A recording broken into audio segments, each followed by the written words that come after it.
Hey everyone, Trev here with the Dark Room. And at the end of fall, I shot a roll of 35 millimeter um, Ektachrome 100, which is a slide film. It's called slide film because it's often put into slides like this and used in a slide projector. Now, slide film requires E6 processing, which is something that we do in-house, and we also have the option to mount in slides just like this. I don't get mine mounted in slides because I don't have a slide projector and don't have a need for it. So I get mine put left uncut and put in this protective sleeve, which is why I'm handling it without gloves because it's protected in that. But this film is also called positive film, color positive, or transparency, and that's because um, it produces a positive compared to color negative. This is Portra 400, and this produces a negative. So that's one of the really cool things about this film. Right off the get-go, you'll notice is that it's just cool to look at on a light box, on a window, or a bright light like that. I'm going to go through all of these photos on this whole roll that I shot with the EOS 3. Most of these, a Canon EOS 3, most of these I metered in camera with, but some I use the incident meter, and I'll explain that later. Um, but anyways, this first photo that I took is a perfect example of talking about the difference between color negative, and that's exposure latitude. Color negative has really good exposure latitude. So if I were to photograph, this is Portrait 400, and if I were to photograph this scene with Portrait 400, there'd be a lot more detail in these shadows.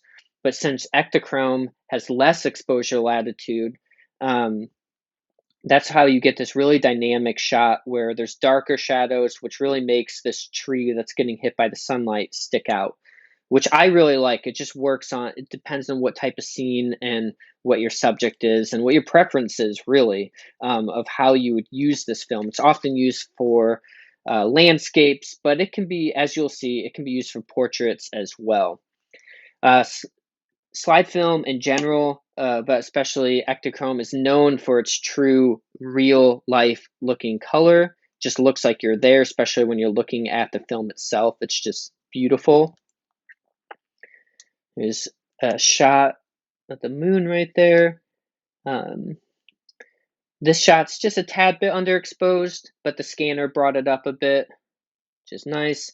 And here are two really good examples of how tricky it can be to meter for slide film. So the light was just really bad, and I took photos of this of the scene with two different exposures, only a stop difference between these, which is crazy. And this was backlit, so when I metered for the sky, it made the tree go too dark, which doesn't look good. It's underexposed. And then when I metered for the tree, it made the sky go too bright and blew out the highlights and didn't look good. It's kind of washed out. So this is an example of why you'd want to maybe wait for better light. And that that happened in a couple frames. You'll see that I came back to the scene with better light. So this photo, it's not super exciting, but this is one of the reasons why I love this film and slide film in general. It's just, it looks so real. It just literally looks like you're right there. Beautiful color.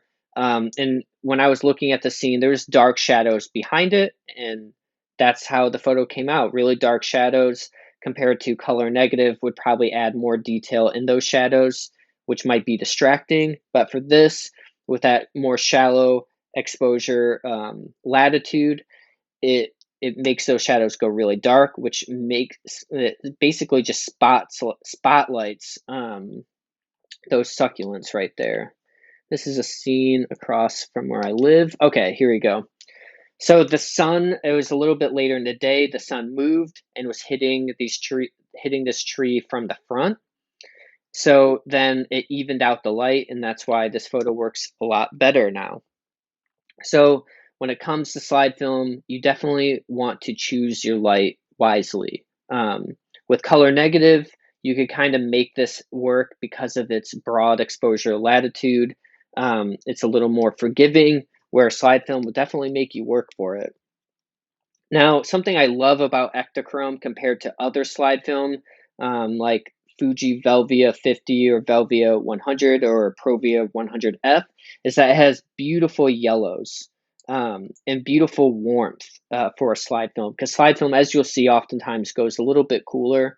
But this film has good warmth, and you can see it in here. There's good warmth in these bricks, beautiful yellows. This is a photo of my daughter. I love that photo. This is Old Town Sacramento, and you can see that there's those strong shadows again, and that's because of less exposure latitude, and I love it. It looks really good because that's exactly how I saw that. I feel like it makes the photo a little bit more dynamic. This photo didn't turn out too well, and that's because the sun was reflecting off this and flared into the lens. But these turned out pretty good. Again, just those beautiful real life tones. This is reflecting the sunset behind me. Here's that same scene, but with better light and no flare. And as you'll see, oftentimes I bracket these photos, and that's because I don't shoot slide film as much. I'm not as used to it. So, and since it's so touchy, sometimes I'll bracket the shot to make sure I get it. This one was what the camera was saying it should be at, and it was even exposed, but as you can see, it's a little bit dark in here. And then the next one I opened up by one stop, which gave it a little more detail in the shadows. And then here's another example of bracketing. This was the even exposure I metered for that little Volkswagen Rabbit right there. And then this one is a stop underexposed. And as you can see, that one stop difference made a big difference. It went from having detail right here to very little detail, and it's just the tones and those yellows don't look that good. And then this is one stop overexposed from this. So it's two stop, or yeah, one stop over. So two stops brighter than that. And I actually like this one best. But yeah, so let's see. This one, I messed up on this, a little underexposed. I would have preferred a little more detail. In the shadows, I should have metered for right here, but instead I took the meter reading that was picking up that light right there.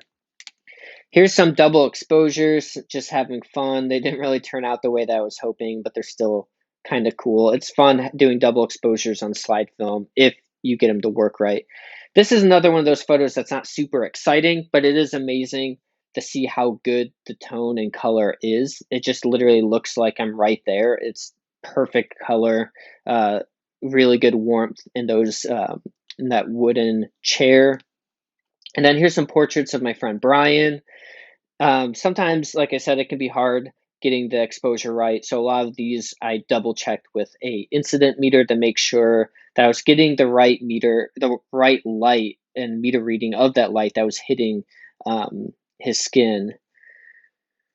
There's a couple more. You can see I love the warmth in this film. You can see that warmth in there. It's just really good when you're in good light, and this was really good light.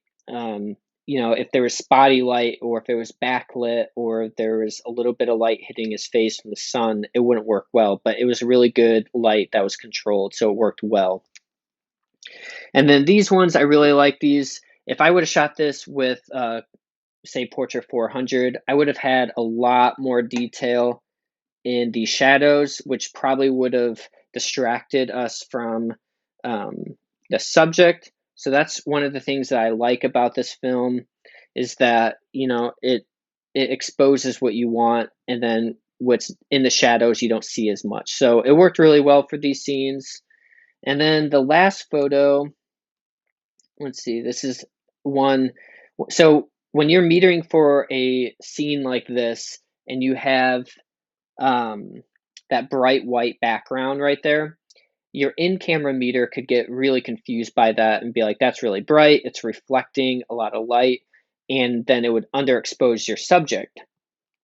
So what you'd want to do in this scene right here is get up close with your in-camera meter or use an incident meter and read the light that's hitting your subject, which is what I did here, and that's why you get a nice clean white background. If I would have underexposed it and metered for the white, that would have probably went like a bluish color and the colors would have been off.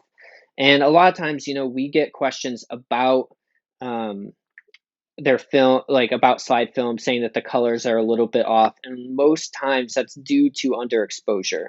So you really want to look for metering for the neutral gray or metering for the skin tones and trying to shoot in really good light, because contrasty light oftentimes can be very hard. A good example of some contrasty light that worked is right here. But if I would have metered for the shadows, that photo would not work well because it would blow out the highlights. And that's the same with, let's see, this shot right here. So this is really contrasty light, and it worked because I metered for what the light was hitting.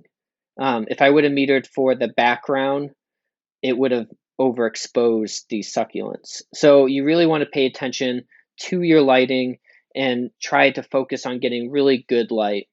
If you guys have any questions, feel free to leave a comment below or go to the darkroom, thedarkroom.com, and check out our blogs where we compare this film to many other slide films and also talk about how to meter for them.